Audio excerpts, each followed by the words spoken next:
Sale. Bueno, entonces, recapitulando, ¿sí? Para concluir con esta parte de acá. Recapitulando, decíamos nosotros, tenemos una serie de corrientes, empezamos a analizar las corrientes de potasio. Estas corrientes de potasio se pueden transformar por la ley de Ohm en conductancias de potasio. Entonces podemos tener una curva de conductancias, ¿sí? Estas conductancias, las cuales al normalizar, ¿sí? Al normalizar estas curvas de conductancia, pues tenemos justamente las conductancias normalizadas. Y de aquí obtenemos una conductancia máxima de potasio, las cuales ya denominamos N, el parámetro N, ¿verdad? Y cuando la conductancia se estabiliza, pues le llamamos N infinito. Y para cada curva de conductancias tenemos taus, ¿sí? Estas taus de acá, que denominamos tau N. De tal manera que tanto tau N, está acá, tau N, que es esta curva de acá, esta de acá, estoy pintando, como las Ns infinitos, es decir, las conductancias máximas en estado estable, dependen del voltaje, ¿sí? Y nos generan estas curvas de estos comportamientos, digamos, ¿no? Para las conductancias de potasio. Y esto nos permitió, entonces, ¿sí? Decíamos nosotros, poder calcular en estas ecuaciones, basado en estos parámetros de la ecuación de reacción de primer orden, ¿sí? En las Ns infinitas y estas taus en relación a las tasas de cambio de nuestra reacción de primer orden. Es decir, cuando estas conductancias, ¿sí? O lo que sea que produce estas conductancias, ¿sí? Que permite el movimiento de potasio, pasa de un estado cerrado a un estado abierto, pues lo hacen con distintas tasas, alfa n para el caso de potasio, o de regreso beta n. Entonces, podemos nosotros calcular tanto las n's infinitas, es decir, las conductancias máximas en estado estable, como las taus, ¿sí? En base a estas probabilidades de pasar del estado cerrado al abierto y viceversa, ¿sí? Nos faltaría entonces, y eso es lo que ahorita vamos a ver, pues calcular alfa n y beta n, estas betas n, en nuestra ecuación de estado, en nuestras ecuaciones de estado estable, de ecuaciones de reacción de primer orden, ¿sí? Nos faltaría calcular estas alfa n y beta n en parámetros que podamos medir experimentalmente, ¿sí? Porque se acuerdan que las n's infinitas y las taus n's las podemos calcular de manera experimental. Aquí lo podemos ver, ¿verdad? Es decir, es posible medirlas, porque nosotros las registramos. Y eso es muy fácil de hacer, ¿sí? Entonces, aquí lo tenemos, ¿sí? Las alfa n y las beta n se pueden calcular experimentalmente. Ya sabemos, entonces, estas son las correctas, que las n infinito es igual a alfa n entre alfa n más beta n, ¿verdad? Y por otro lado tenemos esto, que tau n, que son las que dedujimos la vez pasada, es 1 sobre la sumatoria de alfa n más beta n, que son las que teníamos acá, ¿sí? Estas dos. Estas dos simplemente las estoy reescribiendo en la siguiente diapositiva, ¿sale? ¿Vamos bien? Bueno, pues de aquí simplemente podemos entonces despejar, ¿verdad? Despejar, y entonces de aquí para acá, pues si despejamos alfa n más beta n, pues nos queda que alfa n más beta n es alfa n entre n infinito. ¿Están de acuerdo? Simplemente despejando de acá alfa n más beta n. ¿Están de acuerdo? Y aquí podemos hacer exactamente lo mismo. Podemos despejar alfa n más beta n. Entonces, alfa n más beta n, a partir de esta segunda ecuación, es 1 entre tau n. Es decir, alfa n más beta n es igual a estas dos expresiones. Alfa n sobre n infinito o bien 1 sobre tau n. ¿Sí? Apúntenle.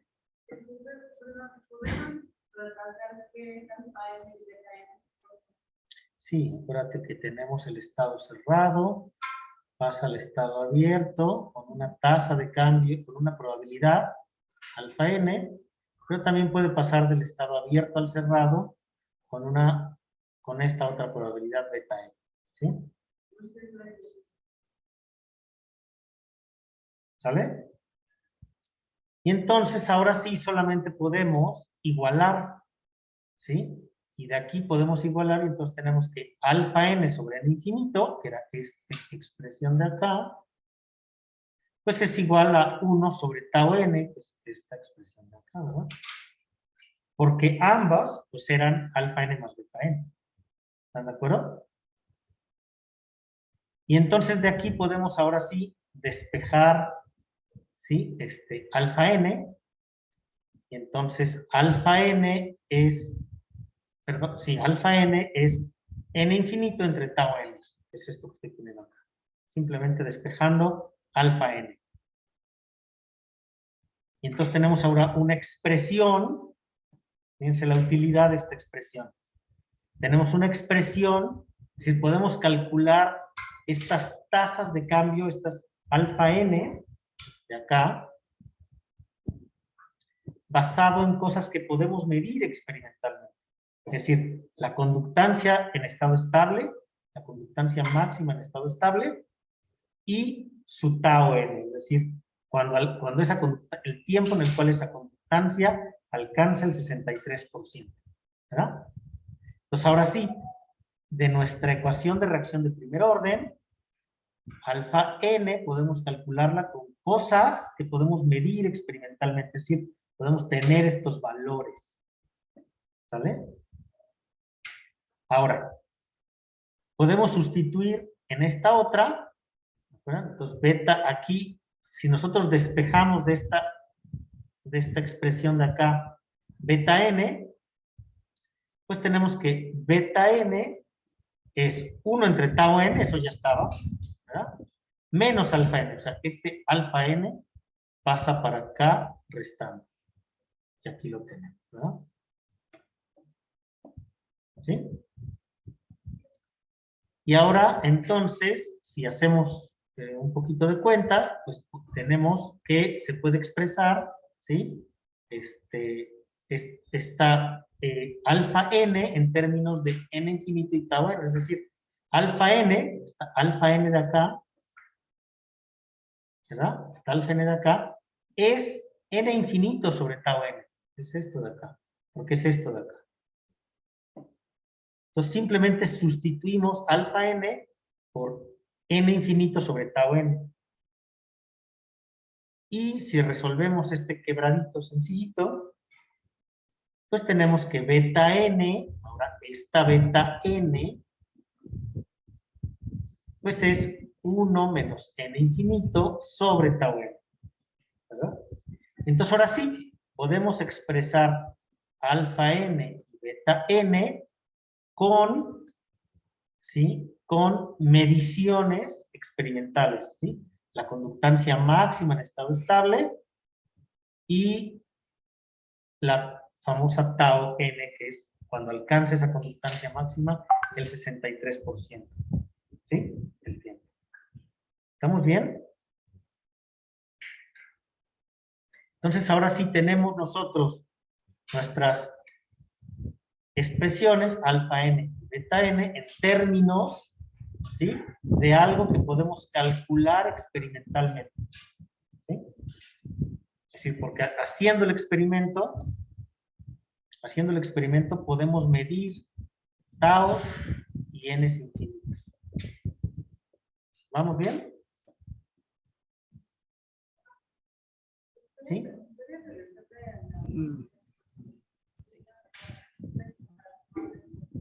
De hecho, solo obteniendo experimentalmente alfa n ya podemos derivar beta n, ¿no? Sin problemas. No es necesario, pues, registrar ambas. Solamente con una tendríamos. Claro, porque sí, pero te voy a recordar algo, a ver si lo tengo más adelante. En realidad, en la repolarización, ¿sí? En la repolarización, N también cambia, es decir, o sea, también estas funciones, digamos, tienen una dinámica de ascenso que explica la apertura y una de descenso, ¿verdad? Estas no son, porque estas son para el potasio. Ay, Okay.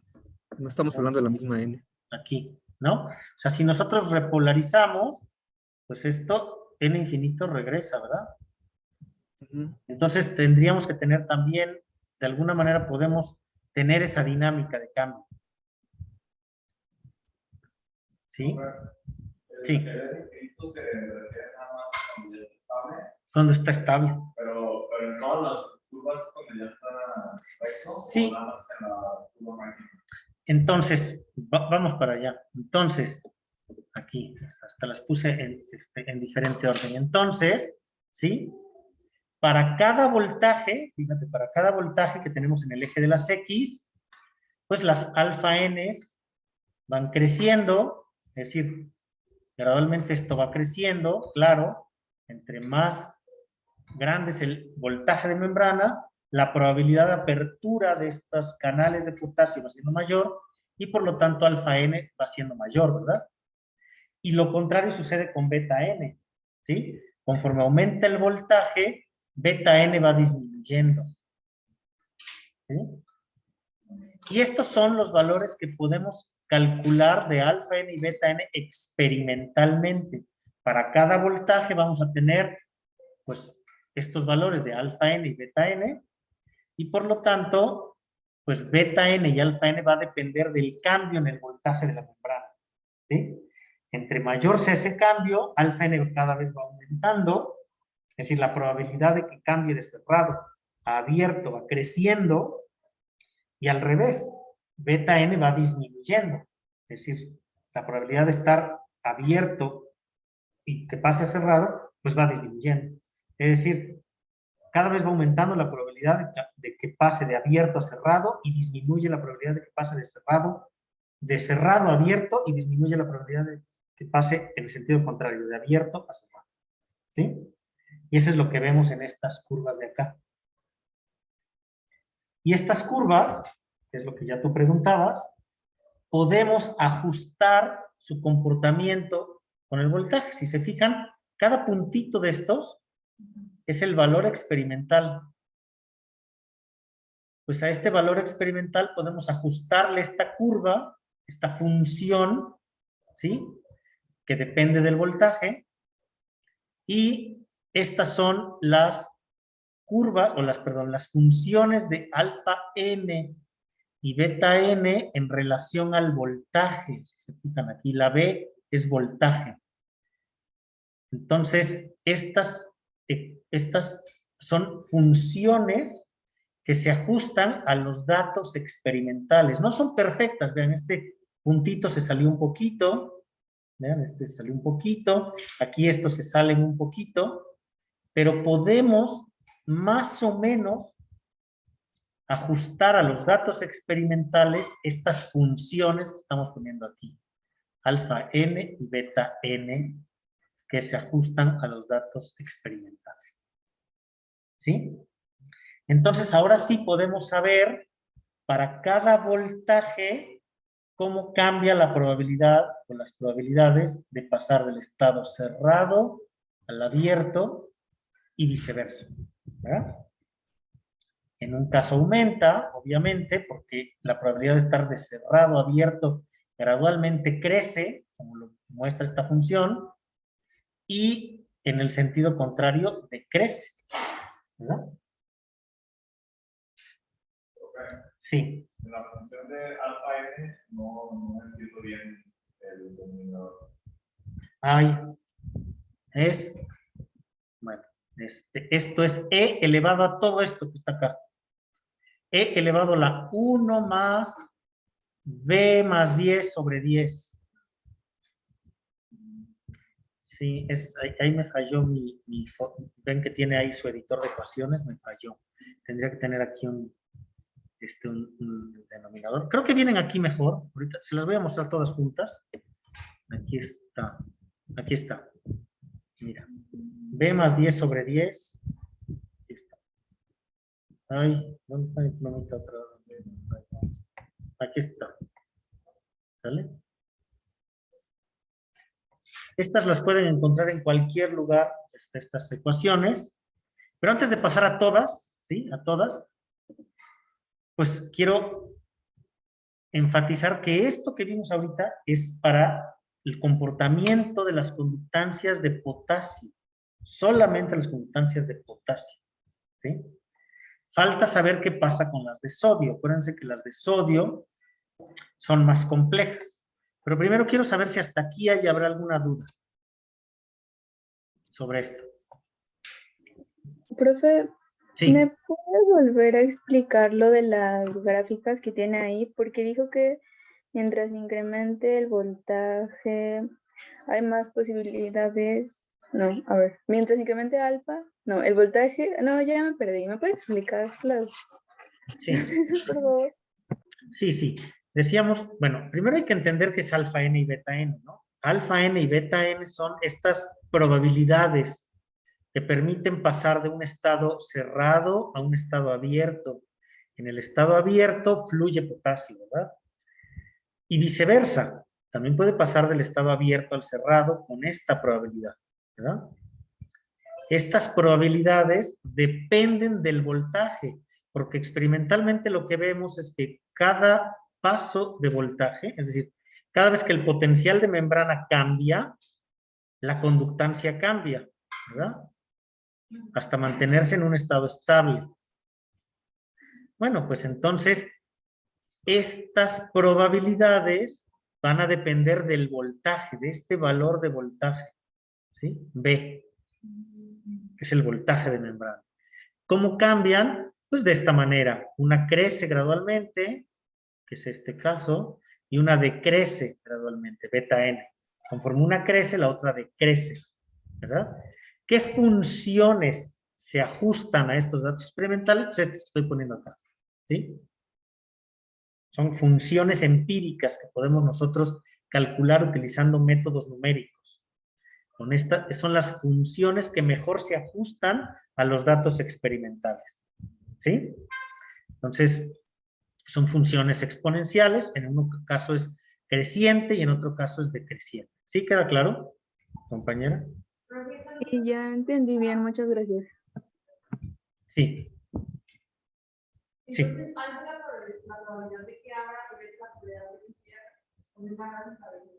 Pues sí, sí, pero hay que pensar que si estas, es un poquito más complejo que eso. Sí, lo que dice es cierto, pero es un poquito más complejo porque la conductancia puede ser muy pequeñita y también está abierto como poquito.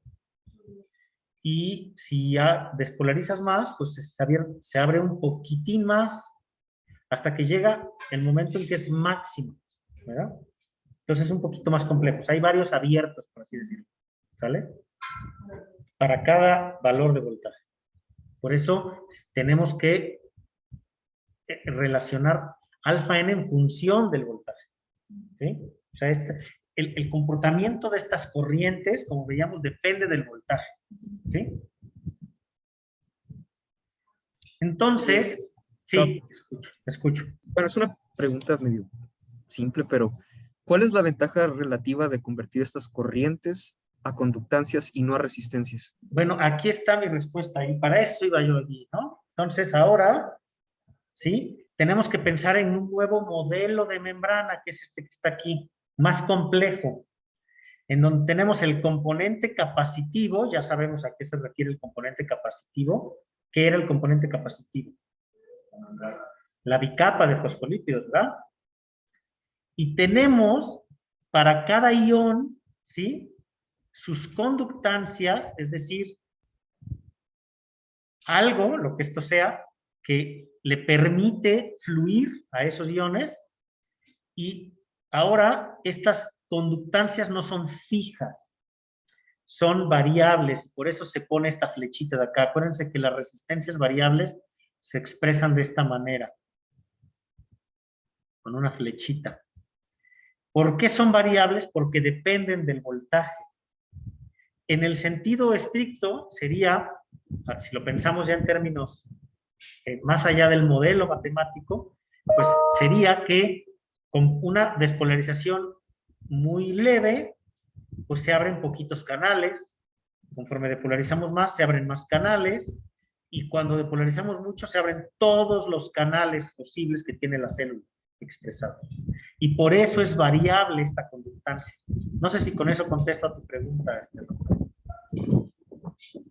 Sí. Sin embargo, vean, la fuerza electromotriz para cada ion, ahorita estamos concentrados en las de potasio, ¿sí? La fuerza electromotriz que impulsa ese ion a través de esta resistencia, ¿sí? Esa sí es constante, evidentemente, porque ¿de qué depende? Del potencial de equilibrio de los iones, el potencial electroquímico. Esa es la fuerza que el ion siente y con esa fuerza se mueve a través de esta resistencia. ¿Vale?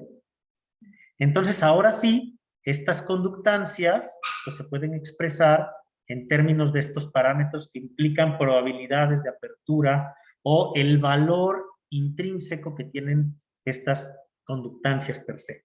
¿Sí? ¿Vamos bien hasta ahí? Y entonces tenemos nosotros que la corriente total por la que fluye estos iones, pues tiene que ser la corriente iónica, que sería más la corriente capacitiva. Eso ya lo sabíamos, ¿se acuerdan? Eso lo dedujimos en algún momento.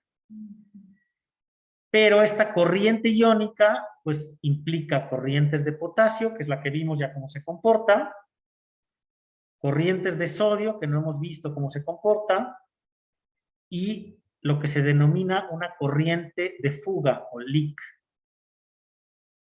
Por eso es L. ¿Sí? Entonces tenemos que la corriente total es la corriente capacitiva, más la corriente de potasio, más la corriente de sodio, más esta que se denomina corriente de fuga, ¿sí? Es una corriente que no podemos explicar solamente analizando el sodio y el potasio. Había algo extra que no podían ellos interpretar, y eso es la corriente total, ¿sí? Vamos a ver rápidamente, sin deducir todo, evidentemente, cómo se comporta la corriente de sodio. Esa es más complicada, pues mañosamente esa no la vamos a ver, pero creo que la vamos a poder entender con lo que ya vimos de la corriente de potasio. Eso porque en el caso de la corriente de sodio hay dos parámetros, no nada más el N, como es el caso de la corriente de potasio. Pero en el caso del sodio hay dos parámetros que describen esta conductancia normalizada, ¿sí? Estos parámetros los denominaron el parámetro M y el parámetro H, ¿sí?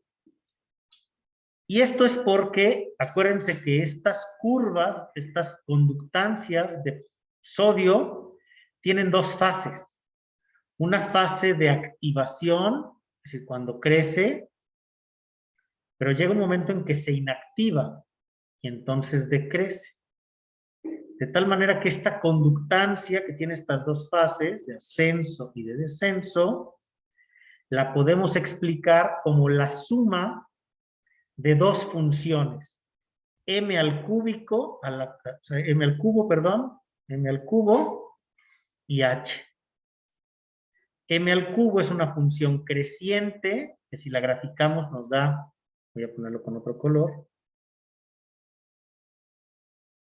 pues nos da esta curva de acá, ¿verdad? Y H es esta decreciente, ¿verdad? Es esta de acá. Cuando nosotros sumamos M cúbica por H, ¿sí? Nosotros no la sumamos. Cuando nosotros hacemos el producto, de M cúbica por H, nos da las conductancias normalizadas del sodio, ¿sí? Es decir, M cúbica por H era las conductancias entre la conductancia máxima. ¿Se acuerdan? ¿Se acuerdan cómo era para el caso del potasio? A ver, revisen sus apuntes. Era n a la cuarta igual a...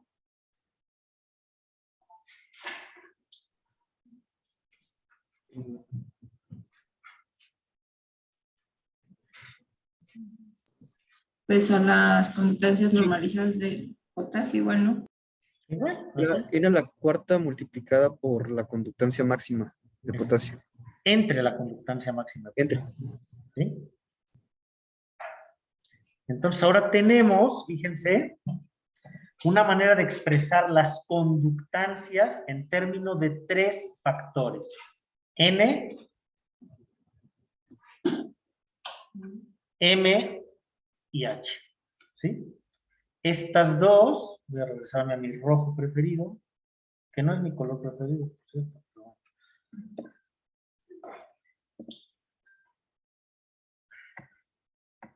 Ay.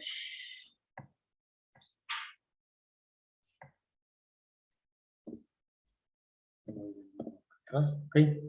Estas dos, M y H, son parámetros que explican la conductancia del sodio y este de acá explica la conductancia del potasio, que son las que se utilizan. ¿Sí? Y entonces, para las conductancias del sodio, pues tenemos que ahora hay un M infinito, M0 y una tau M. Y también una tau H. Y una H infinito y H0. ¿Vale?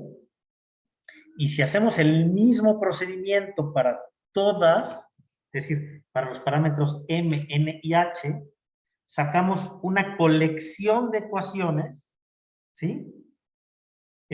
Igualito que lo hicimos para N, para el parámetro N, que nos permiten explicar estas conductancias. Y esas son las que les voy a mostrar. ¿Puedo pasarle o no espero? Espero tantito.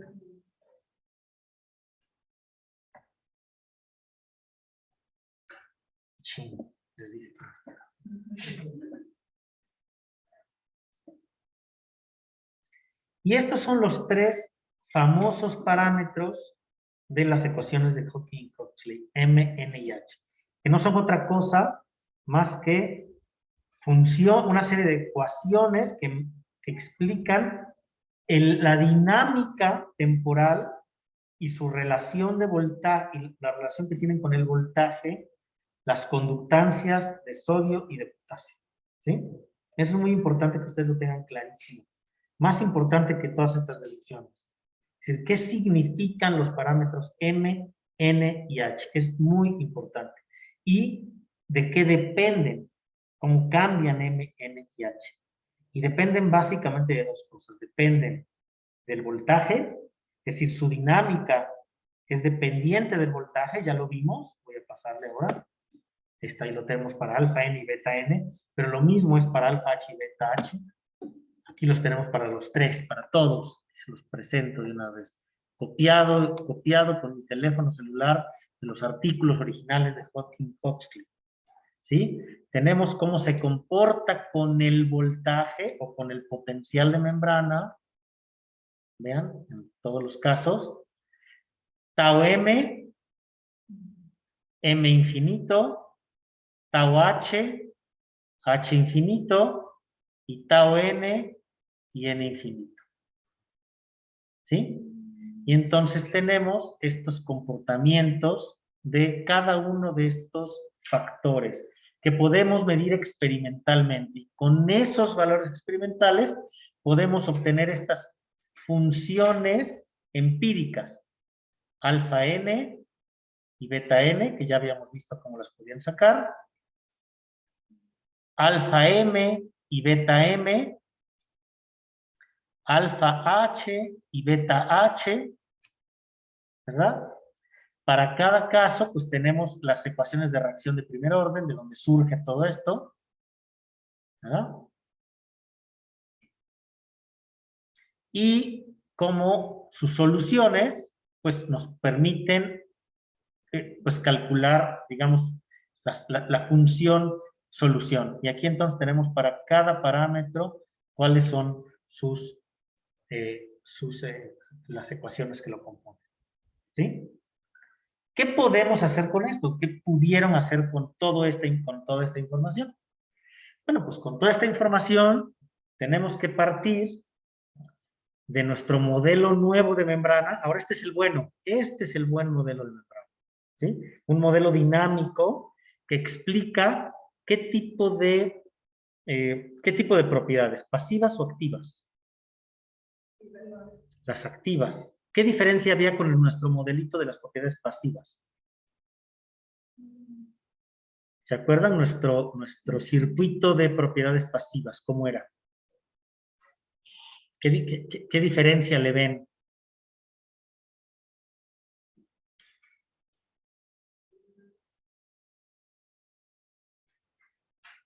Pues que nada más teníamos un componente resistivo, ¿se acuerdan? Teníamos el capacitor, la resistencia y una resistencia de membrana, ¿verdad? Este ya implica resistencias variables para el sodio, para el potasio y para la corriente de fuga. Hasta nos pudiéramos volar este si queremos, ¿sí? Para no complicarnos, ¿sí? De tal manera que ahora, a diferencia de lo que ya habíamos dicho anteriormente, la corriente total, pues va a ser la suma de la corriente capacitiva más la corriente de los iones, que lo denominamos corriente iónica, ¿sí? Y esa corriente iónica, pues es esta, más un factor que estoy poniendo aquí, que voy a despreciar, que es la corriente de fuga. Y entonces podemos ahora expresar cada una de esas corrientes iónicas. Fíjense, esto es la parte padre. Cada una de estas corrientes con lo que ya conocemos, es decir, la corriente capacitiva pues es igual a la capacitancia de la membrana. Aquí está. Esta es la corriente capacitiva por el voltaje con respecto del tiempo, más la corriente de potasio, aquí está, la corriente de potasio, ¿verdad? ¿Qué era esto? ¿Se acuerdan? La ley de Ohm. La conductancia de potasio por el driving force del potasio, más la corriente de sodio. ¿Estamos bien todos? Expresada de acuerdo a la ley de Ohm. ¿Estamos de acuerdo? Pero, si se acuerdan, las conductancias, ¿sí? Las conductancias, estas de aquí, vean, las estoy señalando, pongan atención, por favor. Las conductancias se pueden expresar en términos de los parámetros M, N y H, ¿verdad? Cada conductancia se puede expresar en términos de los parámetros M y N, H. Es lo que habíamos visto en la diapositiva pasada, ¿verdad? Entonces, si nosotros de aquí despejamos, pues la conductancia del potasio es la conductancia máxima del potasio por N a la cuarta, Aquí está. Y en este caso sustituimos por el producto de M cúbico por H. ¿Verdad? Y sabemos además que M, N, M y H varían con respecto al tiempo siguiendo su ecuación de reacción de primer orden, que son estas ecuaciones diferenciales. ¿Sí? Y entonces, bueno, en el último artículo de Hodgkin-Huxley utilizan una serie de métodos numéricos muy precisos, ¿sí? Métodos numéricos se refiere a, son aproximaciones numéricas para resolver este sistema de 4 ecuaciones, ¿sí? Para resolver este sistema de 4 ecuaciones diferenciales, ¿sí? Obviamente no lo vamos a resolver aquí porque es algo relativamente complicado. Y al resolver esas ecuaciones, ese sistema de 4 ecuaciones, ¿sí? Pues utilizamos obviamente los parámetros de alfa n, beta n, tau n, n infinito, para poderla resolver, vamos a obtener, ¿qué cosa cuando resuelven una ecuación diferencial? Pues vamos a obtener una función, ¿sí? Entonces, estas ecuaciones, se obtiene una función que cuando se grafica, pues nos da algo así. Este de aquí arriba es un potencial de acción registrado en el axón gigante de Calamar, ¿sí? Y este de aquí abajo es la función matemática, que es la solución del sistema de 4 ecuaciones que vimos en la diapositiva anterior. ¿Sí? Es decir, la función matemática que describe el comportamiento de un potencial de acción basado únicamente en sus conductancias. ¿Sí? ¿Queda claro esto para todos? Y esto es el modelo de Hawking-Huxley, es decir, un modelo matemático que explica estas propiedades activas de la membrana. Si nosotros recapitulamos, aquí se los quise, siempre cuando doy este curso les pongo este esquemita que se me hace a mí un poco, bueno, relativamente revelador para entender todo el comportamiento, pero vean ustedes que tenemos las conductancias que podemos nosotros obtener a partir de las resistencias, de las corrientes, ¿sí? O sea, si nosotros tenemos aquí corrientes iónicas, en este caso es para el potasio únicamente, nosotros tenemos las corrientes de potasio, con la ley de Ohm, podemos obtener conductancias de potasio. Esas conductancias de potasio, si las normalizamos, obtenemos, ¿sí?, conductancias normalizadas que vamos a denominar el parámetro N. ¿Se acuerdan? Que además tenía que estar elevado a la cuarta para que ocurriera esta muesca, ¿sí? Y por lo tanto, estas eran una de las funciones que nos permite explicar el comportamiento en el tiempo, 1 menos e a la menos t sobre tau n elevado a la cuarta, el comportamiento de estas conductancias normalizadas, ¿sí? Que eran n. De tal manera que esta función es, decíamos, similar a la solución de la ecuación de reacción de primer orden, que nos permitía, ¿sí?, esta ecuación de reacción de primer orden, conocer cómo cambia n con respecto al tiempo en términos de la probabilidad de pasar de un estado a otro estado, ¿sí?, de un estado cerrado a un estado abierto o viceversa, ¿verdad? Y esta es la solución de esa ecuación de reacción de primer orden, en donde podemos nosotros, en donde nosotros podemos extraer información que podemos medir experimentalmente, que son las n's infinitas y las taus n's, ¿verdad? Con esa información, entonces nosotros podemos también calcular las probabilidades de cambio, ¿sí?, de pasar de estado cerrado a abierto, basado también en esos parámetros, n infinito y tau n, y vemos que dependen esos parámetros del voltaje de la membrana, ¿sí?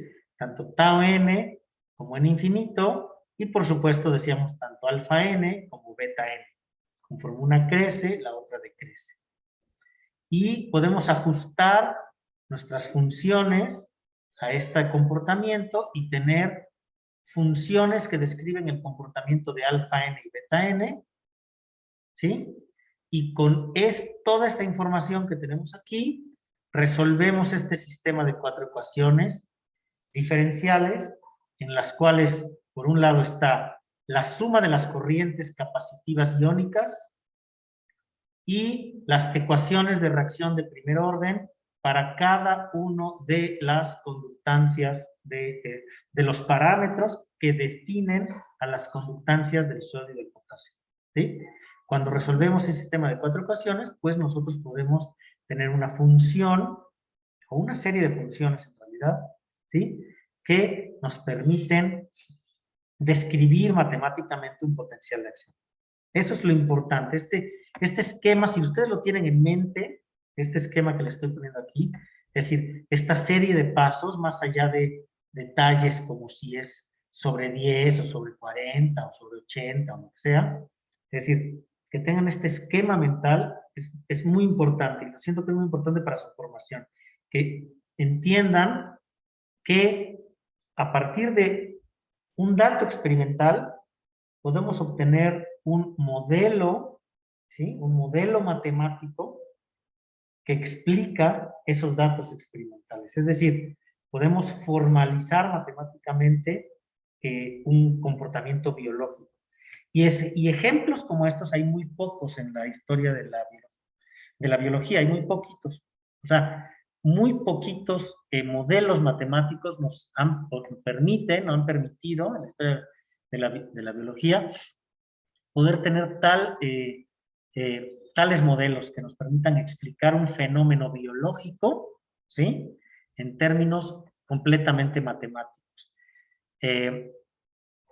Por muchas razones, ¿no? Pero, digamos, ese es el objetivo finalmente de la ciencia. Si queremos hacerlo predecible, ¿verdad?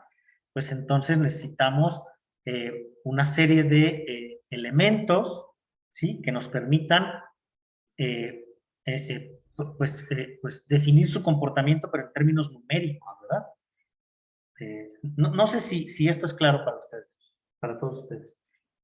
Esto es lo importante, creo yo, que quisiera rescatar. ¿Sí? Hay una actividad más raro de este caso más del bajo. Ahí estamos, ahí estamos. O sea, la suma de No la suma, la solución. La solución. Tenemos 4 ecuaciones diferenciales, las 3 de reacción de primer orden para los parámetros M y NH, que eran las conductancias normalizadas, y la suma de las corrientes capacitivas y iónicas, ¿sí? Para el sodio y el potasio. Esta solución nos permite tener pues esta serie de funciones que nos explican el potencial de acción. ¿Sí? ¿Queda claro? Allá en Zoom. Yo tenía una duda respecto al esquema pasado, antes de este resumen, porque ahí solo se ve que va de 0 a 100, y eso es debido a lo que veíamos que todo fue normalizado. O sea, aquí todavía no lograban predecir que el potencial de membrana era como menos 30 y después... Sí, ellos, hasta donde me acuerdo de su último artículo, porque ese último artículo es muy denso, muy denso, pero hasta donde me acuerdo, hacen un truquillo para poderlo obtener, hacen un truquillo en donde, ¿dónde está mi pluma? En donde no parten del valor absoluto del potencial de membrana, sino, no es cierto, no, en este caso en particular es porque el pulso de voltaje para este potencial de acción pasó de, digamos, de menos 60, que es el potencial de mantenimiento, a 0 milivoltios, ¿sí? A 0 milivoltios, para definir esto. Y entonces, por eso creo que parte de ahí, si no mal me acuerdo, Julián. Okay. Hicieron una serie de supuestos, y no sé si por ahí venga también algún truco, pero digamos, sobre todo la dinámica en el tiempo es lo que es, digamos, importante, ¿no? Okay. Acuérdense que estos potenciales de acción son eventos todo o nada. Entonces está involucrado también los aspectos del umbral, ¿sí? Del umbral de la membrana. Y entonces, dentro de su modelo de las corrientes de sodio, no se entendía, digamos, cómo ocurría esta inactivación. Solamente se definió en términos del parámetro H. ¿Sí? Acuérdense, el parámetro H es el de inactivación. Pues M es la corriente de sodio, activación. Y H es la de la inactivación, sodio, inactivación. ¿Sí? Y esa inactivación se describió ya más bien mucho tiempo después por estos dos autores, Armstrong y Bezzanilla, ¿sí? Armstrong y Bezzanilla describieron este modelo que le llamamos de la bola y la cadena, a lo mejor muchos lo han escuchado, en donde decían que el canal de sodio, este canal de sodio, a través de una depolarización puede pasar de un estado cerrado a un estado abierto, ¿sí? A través de una compuerta que se abre, ¿verdad? Que es esta de acá, y le llamaban compuerta de activación. Es esta que estoy poniendo. Y posteriormente pasaba a un estado inactivado, ¿sí? Un estado inactivado, y la compuerta era de inactivación, que era distinta, y entonces le llamaron de la bola y la cadena porque cuando ellos inyectaban una enzima que se llamaba pronasa, una enzima en el interior esto no lo hicieron en axones, lo hicieron en otras células, rompían este enlace proteico de esta proteína y se quedaban sin la parte intracelular de esta proteína y ya no se observaba la inactivación, podían quitar la inactivación, ¿sí? O sea, ya no había este parámetro, dejaba de existir este parámetro H, ¿verdad? Y después hicieron una serie de experimentos, incluso haciendo la cadena mucho más larga, y entonces la inactivación duraba más tiempo, etcétera, etcétera. Pero básicamente, para tratar de entender, y esto es importante, que los parámetros M y H, que los dos permiten pasar de un estado cerrado a un estado abierto, ¿verdad? Lo hacen a través de mecanismos distintos. Y por eso, vean la genialidad del modelo, tenemos dos parámetros. Porque puede pasar, o sea, M es para pasar del estado abierto, pero H para el inactivado, ¿sí? Y entonces, tenía yo otra cosa.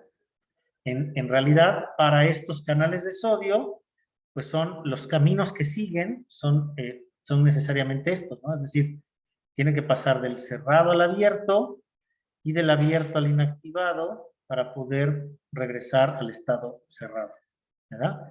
Y este ciclo, pues depende del voltaje, ¿verdad?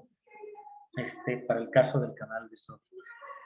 Esto lo van a ver con más detalle, y esa es la siguiente unidad. Esto lo van a ver con más detalle cuando vean con más detalle la biofísica de estos canales, y esas son las dos clases que les va a dar la doctora Mónica López Hidalgo, ¿sí? Pero es importante que primero entendieran, por supuesto, todo este modelo que implica ni siquiera entender la existencia de canales iónicos, ¿sí? Y que estos puedan ser proteínas, etcétera, etcétera. Sino, independientemente de eso, entenderlos en términos de el modelo eléctrico de la membrana, ¿sí? Entonces, si yo les preguntara en el examen, por ejemplo, ¿no? Hagan un modelo eléctrico de las propiedades pasivas y un modelo eléctrico de las propiedades activas, entiendo que ustedes lo pudieran fácilmente expresar, ¿no? Pero hay muchos modelos para las propiedades activas, unos modelos. O el bueno ya es el bueno es el último. No, solamente vimos dos. El de las propiedades pasivas, donde teníamos una resistencia constante, y de las pasivas, que tenemos además conductancias o resistencias variables para cada uno de los iones. ¿Sí? ¿Queda claro? ¿Entendido y anotado? Bueno, creo que con esto cerramos esta segunda parte. Otra vez, lo que más me repasa en sus apuntes, lo que más me interesaría a mí es que entiendan conceptualmente el modelo de Hodgkin, ¿sí? Y cómo todo parte, si se fijan, pues de ese modelito de membrana súper sencillo que tiene dos elementos, los capacitivos y los resistivos, ¿sí?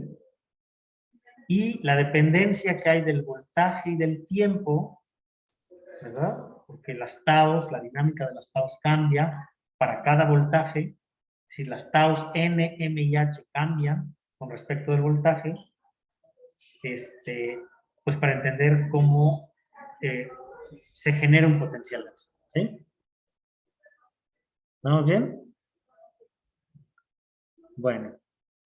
Entonces, última tarea de esta unidad. Para que se vayan a gusto a esto.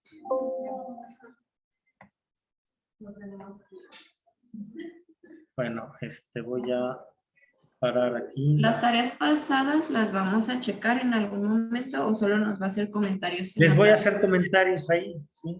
Bueno, pero si tienen dudas, para eso son la siguiente clase que nos vamos a ver, ¿sí? Y ustedes van a poder compartir pantalla y decirme, mira, a mí me salió esto, no me salió aquello, etcétera. Y lo podemos revisar detalles, digamos, ¿vale? Ok. Pero yo les pongo normalmente comentarios y los comentarios son muy escuetos, es decir, bien o hubo un error por ahí. Y entonces, si tienen dudas y no saben cuál fue exactamente el error, lo consultamos ese día. ¿Sale? ¿Estamos bien? Bueno, última tarea. Entonces, lo tengo abierto, no lo tengo abierto, déjenme ver. Tenemos un simulador de ecuación de los parámetros de Hodgkin-Huxley en Moodle. ¿Están viendo mi pantalla los de Zoom? No, ¿verdad? No, doctor. ¿Sí la están viendo? Ok. No, yo no lo estoy No, viendo. no están viendo. No, no lo estamos viendo. A ver, ahí voy. Aquí está. Miren, ya tengo el segundo parcial hecho. Está bien bonito ese examen. Me salió bien padre. Y tenemos este simulador de ecuaciones de Hodgkin-Huxley. ¿Sí? Entonces, con este simulador, que ahorita no sé por qué no me abren. Ah.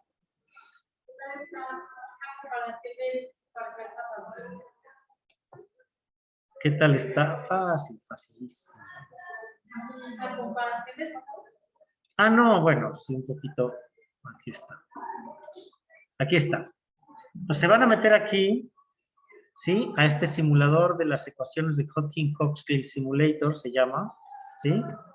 Y aquí lo van a bajar. Ah, es que no lo tengo. Déjame ver si lo tengo. Se llama HHSim.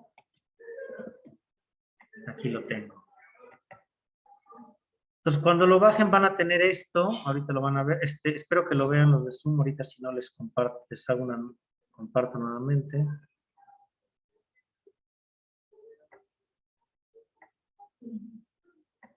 Me lleva.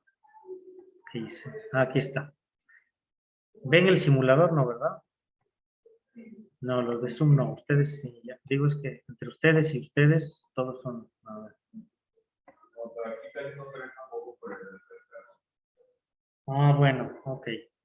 Pero ya se lo saben. Miren, aquí tienen... Van a ver cómo pueden generar estímulos. Vean, ahí generé uno. Puedo generar un segundo estímulo. Y lo que vemos arriba es el voltaje de la membrana. ¿Sí? Y abajo vemos los parámetros M en amarillo, H en verde y N en azul. ¿Sí? Bueno, entonces,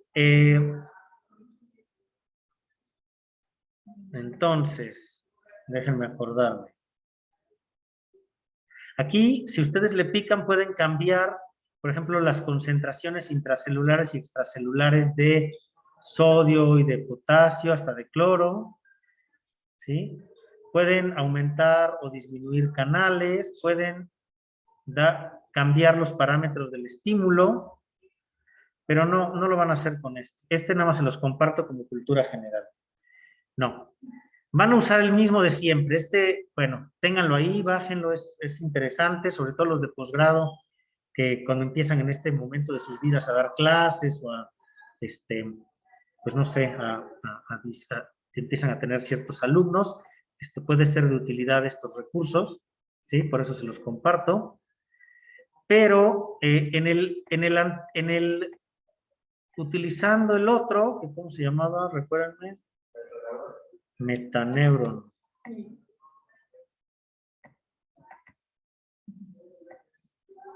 Con esto, Metaneuron, hay una última lección. ¿Sí? Bueno, lo vamos a seguir usando, pero la lección es Voltage Clamp. La lección 5, Voltage Clamp. ¿Sí? ¿Ya la usaron? Sí, la usaron para una de sus tareas. Bueno, pues ustedes van a poder ahora sacar con los mismos parámetros que utilizaron para calcular el periodo refractario. Fíjense, tienen que ser los mismos. Usando exactamente los mismos parámetros que utilizaron para calcular la gráfica del periodo refractario absoluto y relativo de su potencial de acción, van a obtener la gráfica de los periodos, del periodo refractario para las corrientes de sodio. Entonces van a bloquear la corriente de potasio, ahí, y van a dar 2 pulsos. Entonces, a ver, les voy a compartir a los chavos de Zoom con Metaneuron. Ya están viendo Metaneuron. Y entonces ahora pueden poner un segundo pulso, que ahora me quedó muy lejos. Me puedo cambiar que la duración sea de 25, digamos, ¿no? Ahí tenemos 2 pulsos. El primero fue de amplitud de -5, el segundo dice -45, ¿por qué? Ah, porque es a donde llega. Ok, pues le ponemos -5 igual. ¿Sí? Y si se fijan, van a poder medir la amplitud de la corriente de sodio máxima. Si ustedes alejan mucho el primer pulso del segundo pulso, digamos, vamos a ponerle aquí 5, pues van a ver que esta corriente de sodio pues va siendo más grande. Pero si la juntan mucho el primer pulso, pues van a ver que la segunda corriente de sodio es más pequeña. Bueno, lo que quiero nada más es que usando los mismos parámetros hagan su curva de la amplitud, pues van a tener ustedes en el eje de las X, van a tener el intervalo de tiempo entre los 2 pulsos, ¿sí? Eje de X, intervalo de tiempo entre los 2 pulsos. En este caso, por ejemplo, es de 1 milisegundo, pero pueden hacerlo 1.2, 1.4, pueden ir con diferentes intervalos de tiempo, ¿sí? Aquí les muestro muchos, los pueden poner aquí. Y en el eje de las Y van a poner la amplitud que tiene la corriente de sodio en el segundo pulso, ¿sí? Y tendrían que demostrarme o superponer esa curva que obtengan para la corriente de sodio con la curva que obtuvieron para los periodos refractarios del potencial de acción. Es decir, para la tarea 2, creo que fue, no me acuerdo, 2 o 3, para los periodos refractarios. ¿Queda claro para todos? ¿O dudas antes de que? Entonces, en la misma curva ponen la de la corriente, el periodo refractario para la corriente de sodio y el periodo refractario para el potencial de acción. ¿Sale? Utilizando los mismos parámetros en términos de tipo de célula, etcétera, ¿no? Porque acuérdense que ustedes podían ahí poner distintos concentraciones de iones, ¿sí? Intracelulares y extracelulares. Creo que para esta tenemos la posibilidad de preguntarles dudas de Marco. Sí, sí. Sí. Pues sí. Me buscan si tienen dudas. ¿Sale? Entonces van a estar abiertas las tareas hasta el martes que viene, que tengamos nuestra última sesión. Y paro la grabación.